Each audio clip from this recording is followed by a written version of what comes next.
Hey everyone, it's Ben Hardy here, and in today's video, I'm going to be reviewing the Audi A4 Allroad. Before we get into this video, I want to give a huge shout out and thank you to the Audi here in downtown Salt Lake for giving me some time with this A4. I'll include a link to their website in the description down below. If you have any questions, just ask for Landon. I'll also include a link to my car buying guide. Let's get into it. Under the hood, we have a turbo 2.0 L4 cylinder that goes through a 7-speed automatic.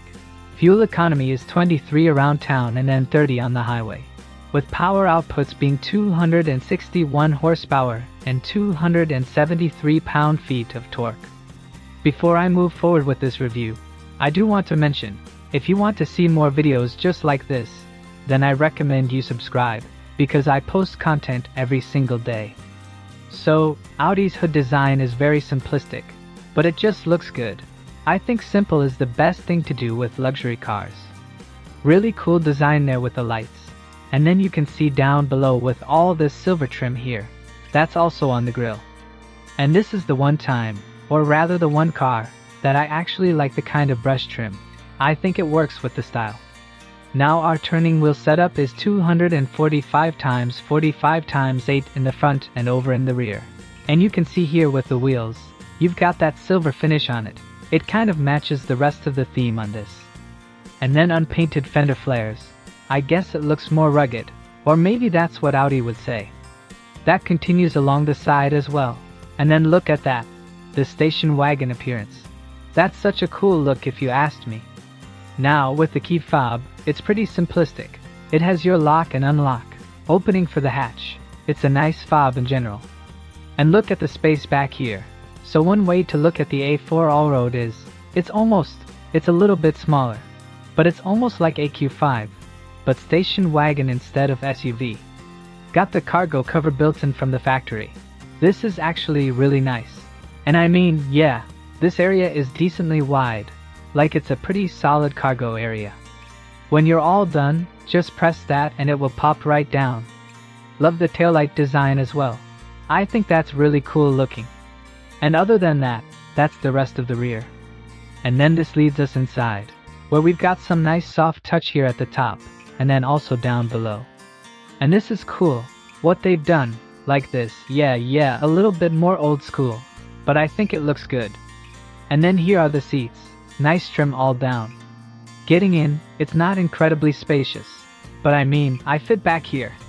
Got storage net, we've got our own vents here in the back, climate zone, charging ports, all that. It's nice. And then headroom back here. It's not massive, but I mean, it's pretty good overall. Now this leads us up front, where again, you've got the soft touch there down below. Got all of our window controls here, and then you guys can see with the mirrors. They power fold in and all that. Memory seat function. Looks like we got blind spot monitoring with the mirrors. And then again, you got that nice brown trim on these seats all down the center. And look at that.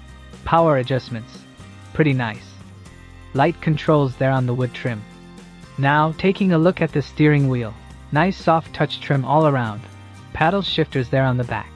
Practical controls in the front including for your volume controls, heated steering wheel, voice command, phone controls there for the center as well.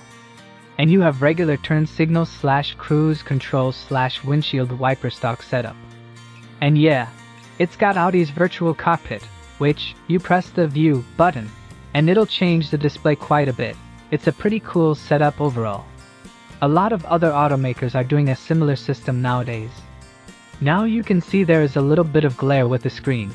But we do have a nice 360 camera system, so that's always a plus.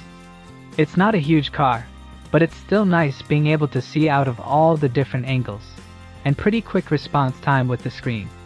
And as you can see, just clicking through the menus, everything's easy to use. You probably noticed the camera focusing in and out. It's again struggling with the glare there. And here's kind of like a view from the driver, so you get an idea of what that looks like. We've got our dual zone climate controls here, heated seats as well. Drive mode select down below, and you can see the auto stop / start, stability, parking sensors, hill descent, and that's to turn off the screen. And then some cup holders here. Shifter there for the 7-speed. Got a little parking brake.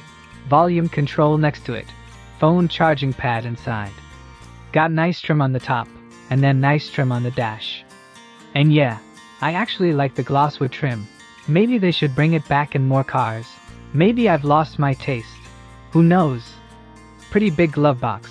There we go. We've got a rear view mirror that's nice looking, and then we have a big sunroof. So here's the window sticker for the A4 Allroad, and you guys can see the options to this, with the Premium Plus and all that. So just a little bit less expensive than a similar Q5. Q5 would be close to 60 grand. Well, probably like 57. So let's see how this performs. Well, let us set off in the A4 Allroad. I'm driving this back to back with the Q5, so I will make some comparisons. It's a comparison that I hadn't thought of in the past, but reviewing the two cars back to back, it kind of popped into my head. I'm like, you know what? These are very similar in price. They're very similar in terms of features, size. One just happens to be lower than the other in terms of the ground clearance, which we'll talk about, the pros and cons with that. I will say, Audi's camera system is nice. Yeah, they did a good job with that. Not so sure about this tablet screen. There's got to be a way for them to do this without having a giant thing sticking out of the dash. But probably just have to wait for a redesign for that to happen. Wait for the smiles to go by. And there's a Jeep coming behind it. Anyways, Jeeps slow down for no one. They've got to preserve momentum, because it takes them 3 years to get back up to speed. Definitely feel lower to the ground right off the bat compared to the Q5, which I kind of like. Kind of just feel like cozy in the car. Interesting with the ride, so you can instantly tell a difference with the ride quality. They're both good. This has less travel. You can feel it has less travel than the Q5. And so yeah, it just doesn't move as much. Very interesting to kind of feel that out. But smooth ride overall. Seats are comfortable too. I like the brown interior.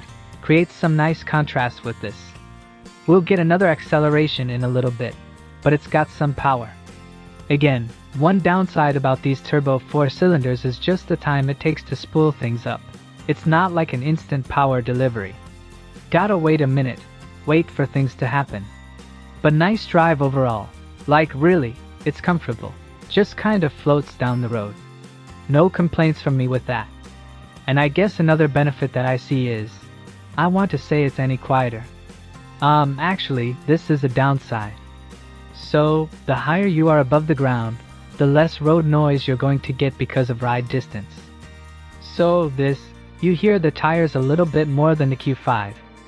Feels like they have similar insulation overall, but just a little bit more noise. But it's not annoying by any means. Wouldn't say it's a deal breaker. At very low speeds, I will say the 4-cylinder is very smooth, gear shifts and all. I think they've done a good job with that. And not too bad, not too bad. Get one last acceleration, then we'll sum things up. Whoa, they're turning. Oh yeah, that was scary. Person went right in front of that bus. But I think I like this more than the Q5. But I think it's just cause the station wagon thing makes more sense to me, cause the Q5 is not an off-road SUV. It's pretty quick. I just think that, yeah, here's my thing with SUVs. If they are real off-road SUVs, then it's appealing to have higher up off the ground in an actual SUV. But if it's not an off-road car, I feel like station wagons just make more sense. They handle better, get better fuel economy. I think they look cooler, they look better, and it's easier to get in and out of them. So it's like all these practical things. And so yeah, that's kind of my take with that. What do you guys think about the A4 Allroad? What I will say is, I said this in the past, I think with the hype of off-roaders in today's world, probably go through here. I think that Audi could do really well if they brought in an S4 Allroad and an RS4 Allroad. I know that might sound stupid to people that like the S and RS cars. Sorry, let me just squeeze through here, make sure I don't hit. Okay. I know that might sound like sacrilege, but I mean, look at how well some of those, like the 911 Dakar and then the Huracan Sterrato, those things sold out. So, There's obviously a market for weird high-performance off-road cars. I don't know, just a thought. Let me know what you guys think about the Allroad.